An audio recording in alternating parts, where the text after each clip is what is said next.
There is a list of guitars that I've really cared about from a distance, that I've really paid attention to how they build their guitars, where they build their guitars, who plays their guitars, what they sound like, what they would sound like if I played.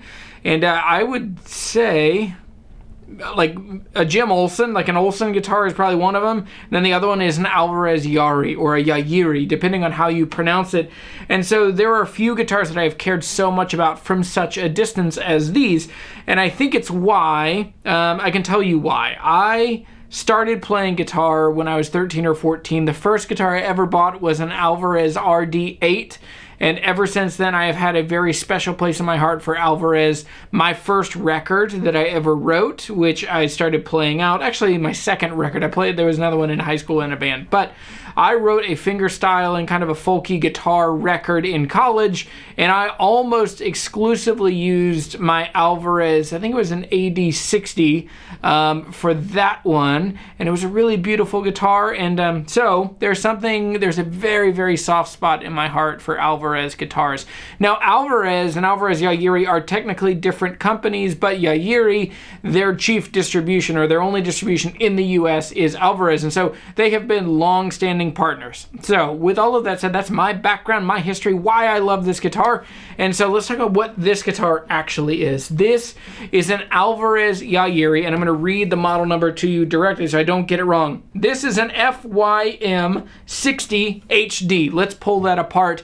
This is a folk size, so this is an OM size from Alvarez Yairi. It is made in Japan. This is a handmade guitar. This is a beautiful, I mean, the widest grain spruce I've ever seen on a guitar. This is a red spruce top with a beautiful Honduran mahogany back and sides. That's what the HD stands for at the end of this.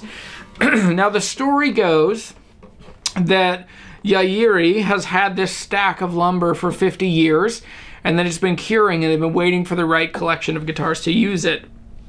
And it's now 2023 is now the time to do it. And man, it is beautiful. And if you know me, if you follow this channel, I love mahogany guitars. They're very close and near and dear to my heart. There's something beautiful about the ordinary. There's something beautiful to me and compelling about a guitar that is more subdued and not as like pushy and loud. And yeah, I mean, I think rosewood guitars, when you play a rosewood guitar, especially in a circle of people that are playing music, you're gonna get a lot of the head nods like, come on man, take a lead. And there's nothing that stresses me out more than that. So there's something beautiful and modest about mahogany. So this is Honduran mahogany. Now, one of the things that is so memorable to me about Alvarez is their neck shapes. And I mean, so this,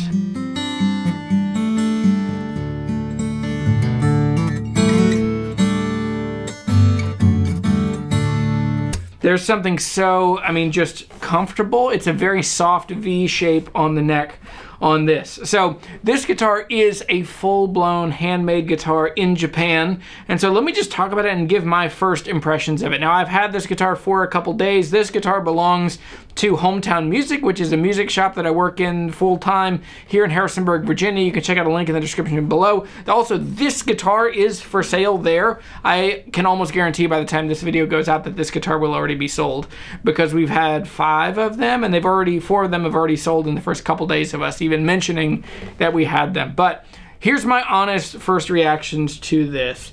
There is always a deep criticism, and skepticism by guitar buyers in the US about any guitar that is made outside of the US. Even if a guitar is made in Canada, it is just viewed as an import guitar, as less desirable, and that is not going to hold its value in the same way.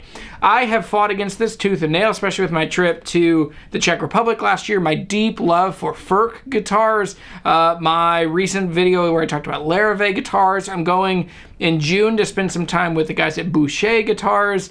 I have worked really hard to bring, not that this is my role, but to bring just excitement and validity to these brands that are outside, and to show that we are in the best time for acoustic guitars. No matter where they are, where they're made around the world, it is an amazing time to be someone who cares about guitars, particularly acoustic guitars. Okay, So there is this criticism, there is this skepticism, there is this critique of guitars made outside of the US that they can't be good, that they can't be world class. And first of all, it's wrong. Second of all, it's kind of shameful or like embarrassing to me now that I say it and I hear it all the time. I mean, Americans don't have the lock on stringed instruments. I mean, even if you just say that and think about that phrase for even moments, if you've taken any music appreciation classes, you realize that like almost all of the incredible music that came out of the world before the US happened a couple thousand miles that away. And not to mention just the long-standing tradition of music in Africa. Yeah, let's talk about, there's an African guitar company that I've been trying to work with for a long time. Come on. So anyway, but there's amazing string music all around the world. So let me get to this guitar. This guitar is world class. It is absolutely punching on the same level as the boutique guitars. Now it is priced great. The price on this guitar is $32.99. So $3,300 in May, I forget what day it is, of 2023. And so this guitar, as it comes to my hands, my first reactions to this is that everything about this feels and reads and just gives me all of the fizz of handmade boutique guitars. It reminds me of modern Huss & Dalton, especially Huss & Dalton has transitioned now to mostly satin necks on the back.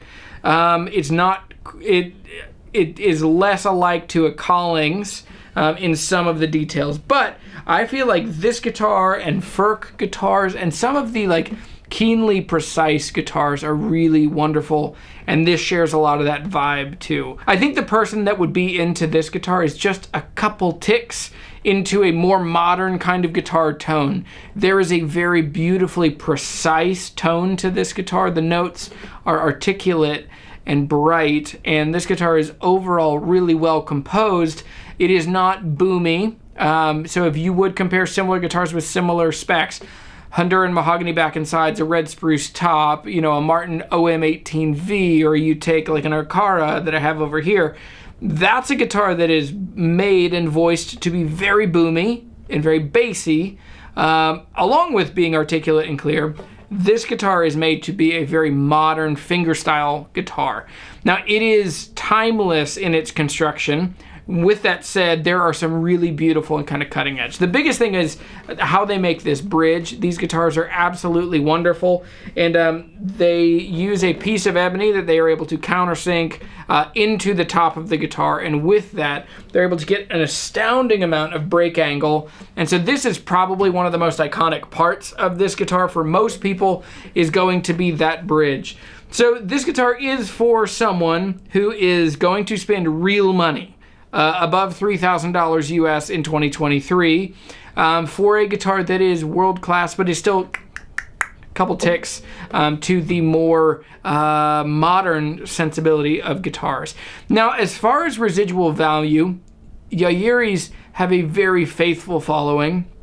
They are loved around the world, and so in my experience, these guitars typically lose a whole lot less than other boutique guitars. Typically, if you want to get an astounding amount of guitar used, look at a boutique guitar. I got my Huss & Dalton TDM a few years ago for $2,000 because nobody was looking at it. And so that's what happens a lot with these boutique guitars. So if you want to get an incredible deal, kind of chase depreciation. But if you want to buy a guitar that will hold its value, there are certain brands that just do that really, really well, and I think the Yairi is definitely in there. So my closing thoughts on this guitar. Do I have anything negative to say about this guitar? The only thing that I really don't like about this guitar is how white the top of this guitar is, and I have been down this road before. I owned a Huss & Dalton DRH Custom a few years ago, like 12 years ago, and that guitar had no aging toner like this, and it was so piercingly bright white, and it's just a lot. There's no pickguard on this guitar. Well, there is a pickguard, but it's this clear material here. I think it's actually the same finish. It's just thicker here in the shape of a pickguard. Cool design, but unfortunate for if you want to break up all of this whiteness.